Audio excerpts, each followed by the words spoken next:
ইয়া আইয়ুহাল্লাযীনা আমানু ইসবিরু ওয়াসাবিরু ওয়ারাবিতু ওয়াত্তাকুল্লাহ লাআল্লাকুম তুফলিহুন। সূরা আলে ইমরানের আয়াত নম্বর 200 সর্বশেষ আয়াতে বলছেন, হে ঈমানদারগণ, ইসবিরু ধৈর্য ধারণ করো, ওয়াসাবিরু আর ধৈর্য ধারণে প্রতিযোগিতা করো, নামাজ বানিয়ে রাখো, এবং আমার ছেলে মেয়ে যেন কিয়ামত পর্যন্ত আগামী প্রজন্ম সবাই নামাজি হয়। কই দোয়া করছেন? যদি করেন তো ভাগ্যবান, আলহামদুলিল্লাহ। তাহলে কিছু বুঝেছেন ইসলাম। নওয়াজুবিল্লাহ ব্যভিচারে, প্রেমের রোগে লিপ্ত, পরকীয়ায় লিপ্ত, ইত্যাদি ইত্যাদি, পুরুষ হোক আর নারী হোক, যারা লিপ্ত হয়ে গেছে পাপে।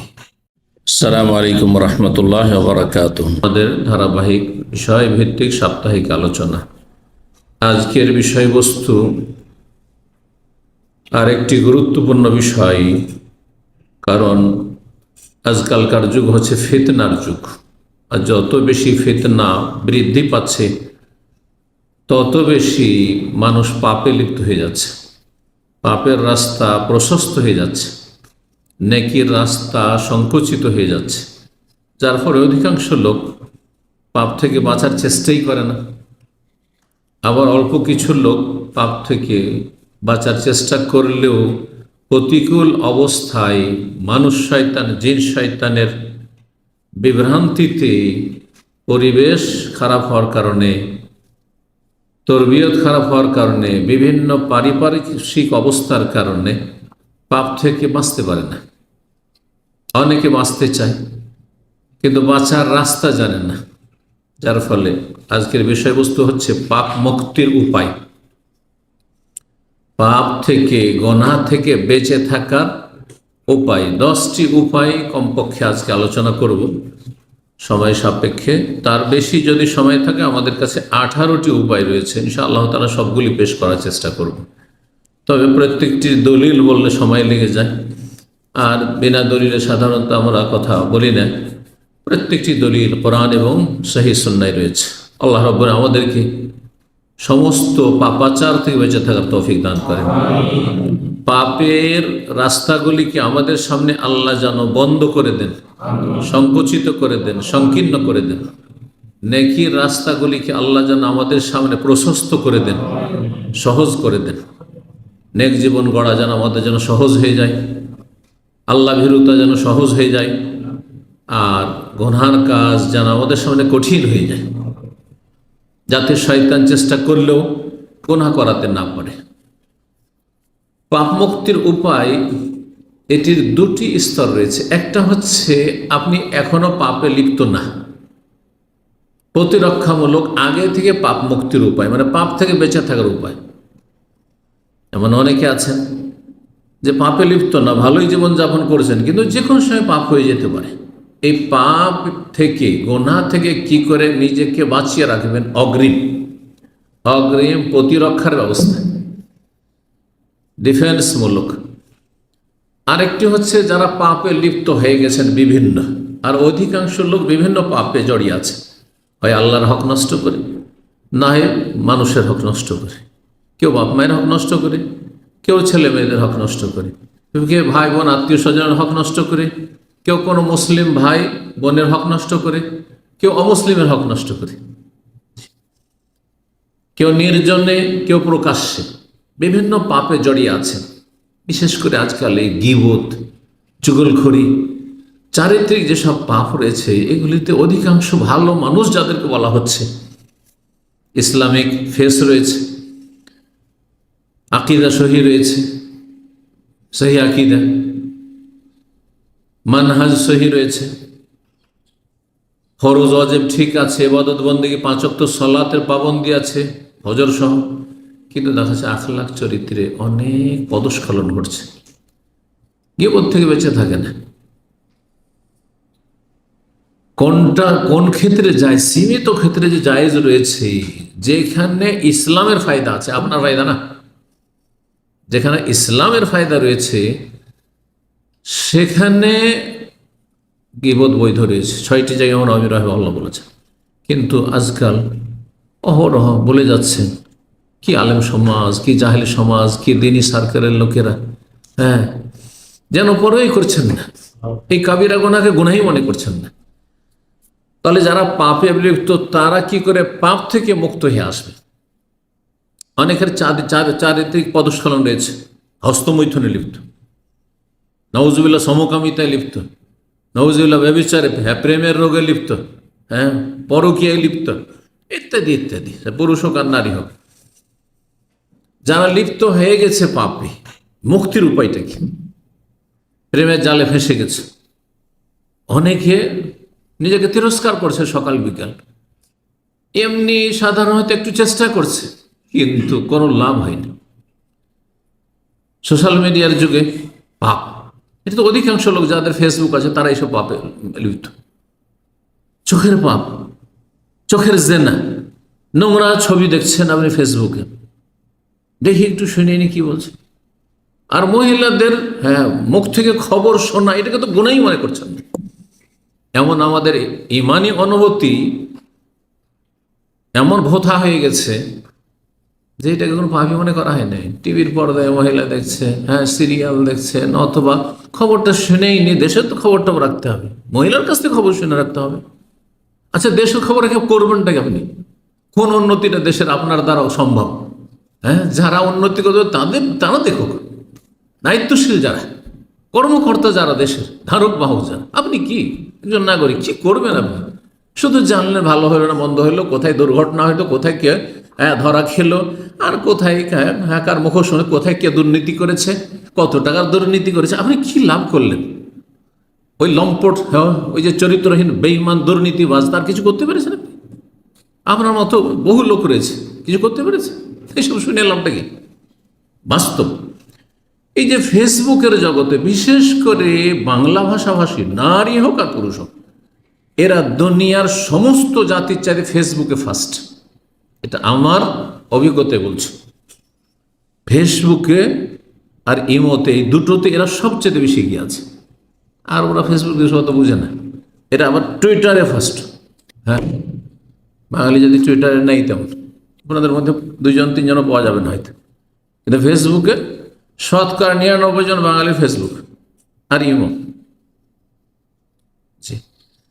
এই যে আপনি দেখেন, এই যে অ্যাডগুলো চলে আসছে, নোংরা অ্যাডগুলো, গুনাহ না আপনার?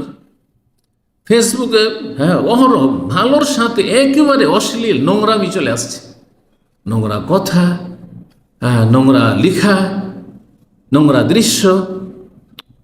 বরং যারা বিশেষ করে পরিবার থেকে দূরে আছেন, তারা তো এমন এই রোগে লিপ্ত হয়ে যাচ্ছেন যে বড় বড় গুনাহে লিপ্ত হয়ে যাচ্ছেন। এই ফেসবুকের কামিরা গুনাহে লিপ্ত হয়ে যাচ্ছে, পর্নোগ্রাফির আসক্ত হয়ে যাচ্ছে ইউটিউবে আর ফেসবুকে। তখন আপনি ওই সব নোংরামি দেখতে থাকছেন, আপনি আউযুবিল্লাহ, কাবিরা গুনাহে লিপ্ত হয়ে যাচ্ছেন। যারা ভুক্তভোগী লিপ্ত হয়ে গেছেন তারা পাপ থেকে কেমন করে মুক্ত হবেন? আর যারা এখন আলহামদুলিল্লাহ অনেকটা গুনাহ থেকে বাঁচিয়ে রেখেছেন নিজেকে, কেমন করে এখন প্রতিরক্ষামূলক অগ্রিম বেঁচে থাকবেন গুনাহ থেকে? পাপ মুক্তির উপায়, 1 নম্বর উপায়, সবচেয়ে শক্তিশালী উপায়, সবচেয়ে শক্তিশালী উপায়, এমন একটি ধারালো অস্ত্র আমার আপনার প্রত্যেকের কাছে আছে, কোনো শক্তি কেড়ে নিতে পারবে না পৃথিবীর। জবান বন্ধ করে দেয়, সেটা অন্তর দিয়ে করা যাবে, এবং এমনভাবে অন্তর দিয়ে আপনি সেটা করবেন যে আপনার রব শুধু জানবেন, আপনার পাশের লোকও জানতে পারবে না। কি অস্ত্র চিন্তা করতে পেরেছেন? দোয়ার অস্ত্র। দোয়া। কয়জন আছেন অন্তর থেকে দোয়া করছেন, খালিস অন্তর থেকে, আল্লাহ আমার উপরে দয়া করো, আমাকে রক্ষা করো গুনাহ থেকে, আমাকে সারা জীবন গুনাহ থেকে বাঁচিয়ে রাখো। গুনাহে লিপ্ত হওয়ার পর আল্লাহ তুমি দয়া করো, নাহলে আমি বাঁচতে পারবো না। আল্লাহ তুমি আমার রহম করো, আল্লাহ গুনাহ থেকে মুক্তি দাও, গুনাহ থেকে তোমার আশ্রয় চাইছি, তুমি আমাকে পানাহ দাও, তোমার শরণাপন্ন হচ্ছে। কয়জন আছে গুনাহ করতে আছে, একটু হয়তো খারাপ লাগছে, একটু ইমানি চেতনা আছে, নামাজ পড়েছেন, খারাপ লাগছে, কিন্তু অন্তর থেকে দোয়া করেন না যে আমি গুনাহ মুক্ত হওয়ার জন্য রব তোমার আশ্রয় চাইছি। আল্লাহু আকবার। অন্তর থেকে দোয়া করেন। দোয়া এমন একটি অস্ত্র, জালেমের বিরুদ্ধে যদি জালেমের সামনেও দোয়া করেন, জিভাও যদি নড়াইতে না দেয়, ঠোঁট নড়াইলেও বুঝে নেবে যে কিছু হয়তো বদদোয়া দিচ্ছেন, অন্তর থেকে দোয়া করছে। রব আরো আজিম থেকে আপনার অন্তরের কথা, আলিমুল মেজাজ, অন্তরের দোয়া শুনছেন। এই জন্য এমন একটি ধারালো অস্ত্র, এবং যদি দোয়া কবুলে কোনো বাধা না থাকে, কোনো বাধা না থাকে, শরীয়তের দৃষ্টিতে যে বাধাগুলি রয়েছে, তাহলে আপনার দোয়া নিশ্চিত কবুল হবে, নিশ্চিত কবুল হবে। আপনি যদি খালেস অন্তর দোয়া করেন, আল্লাহ আমি পাপ থেকে বাঁচতে চাই, কারণ পাপ আমাকে জাহান্নামে নিয়ে যাবে, পাপ আমার ওপর তোমার গজব ডেকে নিয়ে আসবে, গজব নামবে আমার ওপর, আল্লাহ তোমার গজব থেকে আমার সেই গ্রহণ করছি, আর আমি জান্নাতে যেতে চাই, জাহান্নামে যেতে চাই না। আপনার দুনিয়ার কোন স্বার্থ আছে গুনাহ থেকে বাঁচে? দিনই স্বার্থ একমাত্র, তাই না?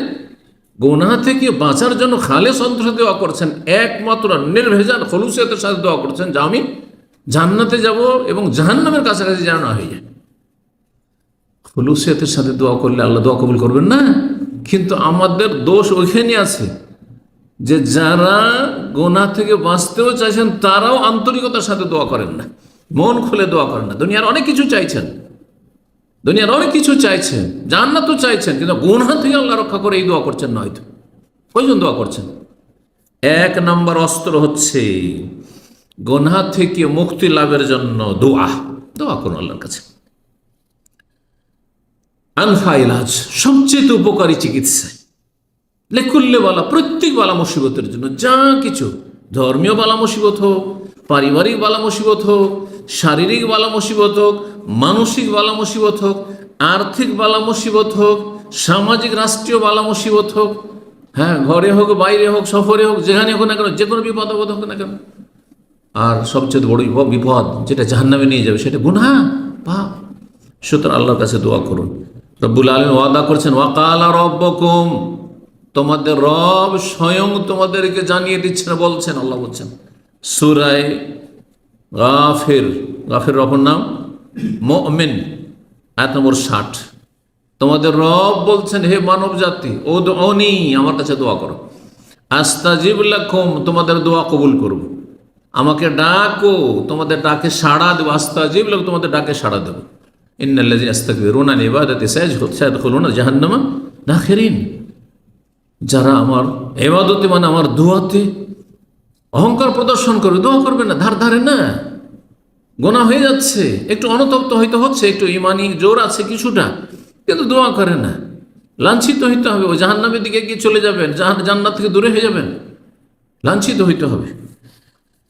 ইব্রাহিম আলাইহিস সালাম, সূরা ইব্রাহিম আয়াত 35, সেখানে আল্লাহ রাব্বুল এই দোয়া তার বর্ণনা করেছেন।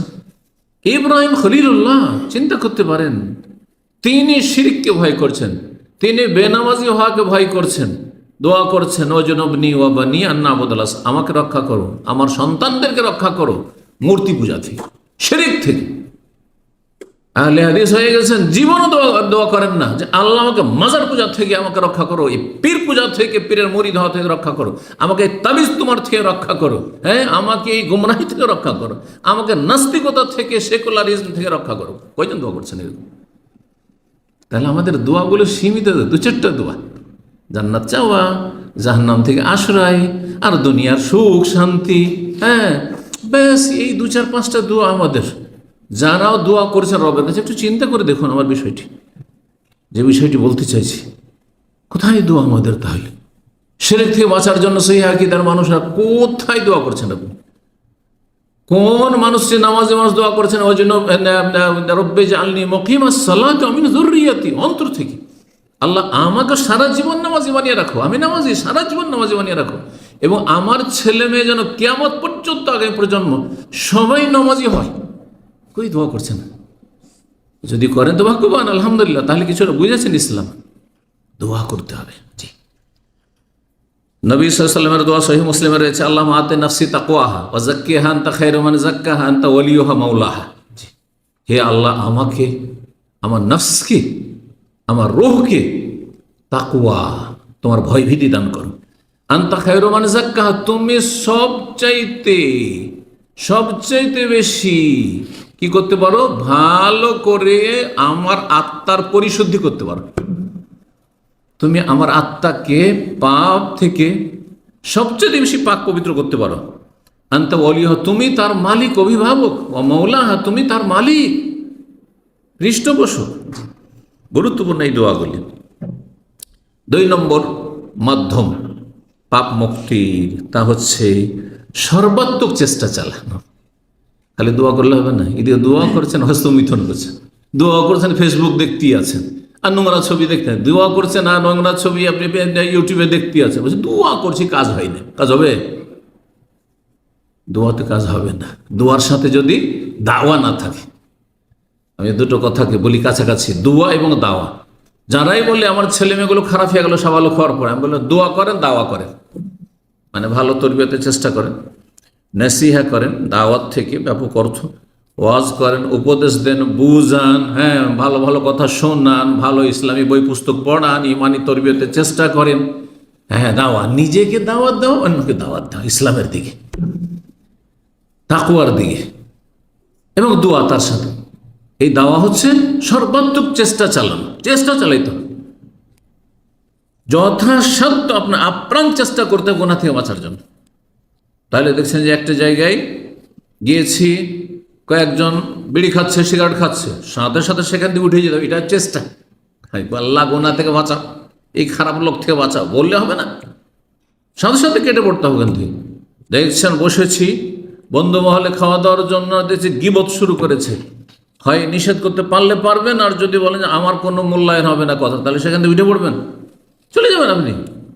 হ্যাঁ হাই হাম মেলাবেন না, বসে থাকবেন না, হু হু করতে থাকলেন বা চুপ থাকলেন আপনি, না বোবা শয়তান আপনি, কেন চুপ থাকবেন? সেখানে পাপের জায়গায়। যে কোনো ক্ষেত্রে মুজাহাদা, এটাকে বলা হয় সর্বাত্মক চেষ্টা। কি বলা হয়? মুজাহাদা করতে হবে, জেহাদ, যত কষ্ট হোক না কেন, হ্যাঁ আপনাকে সর্বাত্মক চেষ্টা করতে হবে, সবর করতে হবে, ধৈর্য ধরতে হবে। গুনাহ থেকে বাঁচার জন্য ধৈর্যের প্রয়োজন রয়েছে, লোভ সামলানো ধৈর্যের প্রয়োজন রয়েছে। রাতারাতি কে বড় লোক হতে চায় না? বিদেশে এসছেন, আপনি কি চান না যে 2 বছর আমি 10 বছর 20 বছরের ইনকাম করে তাড়াতাড়ি দেশে চলে যাব? কেন পরিবার ছেড়ে আমি বিদেশে? চান না? সবাই রাতারাতি বড় লোক হতে চায়, কিন্তু রাতারাতি বড় হওয়ার একটা হচ্ছে হালাল তরিকা, যেটা খুব কঠিন, অত সহজ নয়। হ্যাঁ, আর হারাম তরিকা মানে রাতারাতি, হ্যাঁ সম্পদের পাহাড়, চুরি ডাকাতি, বেমানি, আত্মসাৎ, নেতা হয়ে যাওয়া আর মেরে খাওয়া ইত্যাদি, না আর কর্জা করে সব লুটপাট করা, হারাম ব্যবসা করা ইত্যাদি ইত্যাদি, তাই না? জাহান্নামে যাওয়ার বন্দোবস্ত হয়ে গেল, আর রাতারাতি ধন সম্পদের পাহাড়ও তৈরি করে ফেললেন আপনি। তো কি করতে হবে? গুনাহতে বাঁচলে সবর করতে হবে, ধৈর্য ধরতে হবে। যদি আপনি একটা ধরেন ব্রিফ কেস পেয়েছেন, হ্যাঁ বক্স পেয়ে গেছেন, যাতে 1 লক্ষ রিয়াল আছে, ইমান টলমল করতে শুরু হয়ে যাবে, ইমানে ভূমিকম্প শুরু হয়ে যাবে। 1 লক্ষ টাকা 10 বছরে আমি জমাইতে পারবো না, আর এই বিদেশে কষ্ট করে পড়ে আছে, দে টান দেনি, গেল শেষ। এইরকম উদাহরণ যে কোনো গুনার ক্ষেত্রে। যৌবন আছে, যৌবনের জ্বালা আছে, তাড়না আছে, আর হ্যাঁ পরিবার থেকে দূরে, কেউ চেনেও না। এইখানে যদি জেনা ব্যভিচার হয়েও যে কেউ জানতে পারবে না, চিনেই বা কে আমাকে। কিন্তু গ্রামে অধিকাংশ মুসলিম সমাজের লোকেরা জেনা ব্যভিচার থেকে বেঁচে থাকে সামাজিকতার কারণে, সমাজের ভয়। সমাজে কি করে মুখ দেখাবো? হ্যাঁ বংশের কি হবে? কিন্তু এখানে দাম হবে না, বংশ আছে না সমাজ আছে, কিচ্ছু নেই। আর কোথাও হ্যাঁ নারী ফিতনার সন্ধান পেয়ে গেছেন, আর ওতে ফিতনায় লিপ্ত হয়ে গেলেন। তাহলে এখানে কেমন ধৈর্যের প্রয়োজন রয়েছে? যেমন ইউসুফ আলাইহিস সালাম ধৈর্য ধরেছে। রাব্বি সিজনু আহাব্বু ইলাইয়া মিম্মা ইয়াদুনানি ইলাইহি, আল্লাহ জেলে যাও আমার কাছে ভালো, কিন্তু আমি এর কাছেও যাব না। জেলে পাঠাবে সে আমার বিরুদ্ধে মিথ্যা অভিযোগ করে, দোষারোপ করে, জেলে যাওয়ার জন্য প্রস্তুত রয়েছে আল্লাহ। ওয়াইল্লা তাসরিফ আন্নি কাইদাহুন্না, আল্লাহ তুমি তার চক্রান্ত থেকে যদি রক্ষা না করো, আসবো ইলাইনা, তাহলে আমিও ঝুঁকে যাব। মানুষের মন তো, আমিও ঝুঁকে যাব। বেটার চান্স না সমাজ, না বাপ ভাই, না আত্মীয় স্বজন, কেউ নেই। মিশরে একাই, বাপ ভাই গোটা বংশ ফিলিস্তিনে, কেউ ধরা খেলেও জানতে পারবে না যে ইউসুফের কাজ। কে চেনে ইউসুফকে মিশরে? চিন্তা করতে পেরেছেন? যৌবনের জ্বালা, সবকিছু মজুদ, আর ডাকছে হেই তালাক, এসব গ্রিন সিগন্যাল, কেউ নাই এখানে, আর তারপরে হ্যাঁ রাজপ্যালেসে কেউ দেখলো, চাকরনগর দেখলো, মুখ খুললে তার জিভা কেটে নেওয়া হবে, জি চোখ তুলে নেওয়া হবে, কারো ক্ষমতা নেই বলার। মাআযাল্লাহ, যখন তাকে ডাকা হচ্ছে মাআযাল্লাহ, আল্লাহর পানা, আল্লাহ তুমি আশ্রয় দাও, দোয়া করছেন, ইন্নাহু রব্বি, সেই আল্লাহ রব, আহসানা মাসওয়ায়, কোথায় কূপে ফেলে দিয়েছিল ভাইরা, সৎ ভাইরা, সেখান থেকে আল্লাহ তুমি উঠিয়ে নিয়ে এসছো, আর এখানে উঠে এসে আমি এই কাজ করব। জি আল্লাহ তুমি যদি রক্ষা না করো, আসবো ইলাইহিন্না ওয়া আকুম মিনাল জাহিলিন, আমিও ঝুঁকে যাব সেদিকে যেদিকে ডাকছে তার কথাতে আমি প্রলোভনে, আর আমি মূর্খদের দলে সামিলে জাহান্নামী হয়ে যাবো, আল্লাহ রক্ষা করো। দোয়া, তাহলে দোয়ারও দলিল রাসূল সাল্লাল্লাহু আলাইহি ওয়াসাল্লাম জীবনীতে রয়েছে এই গুনাহ থেকে বাঁচার জন্য। আর মুজাহিদ কত চেষ্টা, ধার্মিকও যদি আমাদের মধ্যে হয় তো ভাববে যে জেল খাটবো, যাক যেটা বলছে শুনেই নি, হ্যাঁ জেল খাটবো না, জেল খাটেন, হ্যাঁ ফাঁসিতে ঝুলতে হয়, কিন্তু জাহান্নামে যাব না। জি, এটা হচ্ছে ইউসুফ আলাইহিস সালামের আদর্শ। তো আল্লাহ রাব্বুল আলামিন কোরআনে কারীমে ইরশাদ করেছেন, ওয়াল্লাযীনা জাহাদু ফীনা লানাহদিয়ান্নাহুম সুবুলানা, যারা আমার পথে চলার জন্য, জান্নাতের পথে চলার জন্য সর্বাত্মক চেষ্টা করবে, চেষ্টা করতে হবে। এই গরমের দিনে গরম পানিতে সৌদি আরবে জোহর আসরে উজু করা যেমন তেমন কথা নাকি, হ্যাঁ? আর কনকনে শীতের দিনে ফজরে ঠান্ডা পানিতে গোসল করা, গোসল ফরজ হয়েছে, আর উজু করা যেমন তেমন কথা নাকি? জাহাদা কষ্ট, কম্বলের তলা থেকে উঠে লাফ দিয়ে উঠে ফজরে দাঁড়িয়ে যাও, ফজর আজানের সাথে সাথে, আর তার চাইতে উপরে যেতে পারে তাহাজ্জুদ, যেমন তেমন কথা নাকি? মুজাহিদা, চেষ্টা করতে হবে, তাহলে সবর করতে হবে, চেষ্টা করতে হবে। লানাহদিয়ান্নাহুম, অবশ্যই আমার রাস্তা দেখাবো, যে যা ধাই সে তা পায়, চেষ্টা করলে অবশ্যই কোনো ব্যবস্থা হবে, চেষ্টা করতে হবে এবং ধৈর্য ধারণ করতে হবে, চেষ্টা অব্যাহত রাখতে হবে। চেষ্টা মানে সাময়িক চেষ্টা নেই, সাময়িক চেষ্টা অনেকে করেন, চেষ্টা কি করতে হবে? কন্টিনিউ করতে হবে, চালু রাখতে হবে সব সময়। ইয়া আইয়ুহাল্লাযীনা আমানু ইসবিরু ওয়া সাবিরু ওয়া রাবিতু ওয়াত্তাকুল্লাহ লাআল্লাকুম তুফলিহুন, সূরা আলে ইমরানের আয়াত নম্বর 200 সর্বশেষ আয়াতে বলছেন, হে ঈমানদারগণ, ইসবিরু, ধৈর্য ধারণ করো, ওয়া সাবিরু, আর ধৈর্য ধারণে প্রতিযোগিতা করো। আমার চাইতে বেশি লোকটি ধৈর্যশীল, ওর চাইতে বেশি আমি ধৈর্যশীল হব। আমার চাইতে বেশি গুনাহ থেকে বাঁচে, হ্যাঁ সে তার চাইতে বেশি আমি গুনাহ থেকে বাঁচব, সেখানে আমার চাইতে আগে বেড়ে যাবে। ওয়া সাবিরু ওয়া রাবিতু, এবং অবিচল থাকো। মানুষ শয়তান এবং জিন শয়তান, এই দুই যে শত্রু রয়েছে, দুই শত্রু, খারাপ লোকেরা শত্রু আপনার আমার, এবং খারাপ শয়তান জিন শয়তান শত্রু।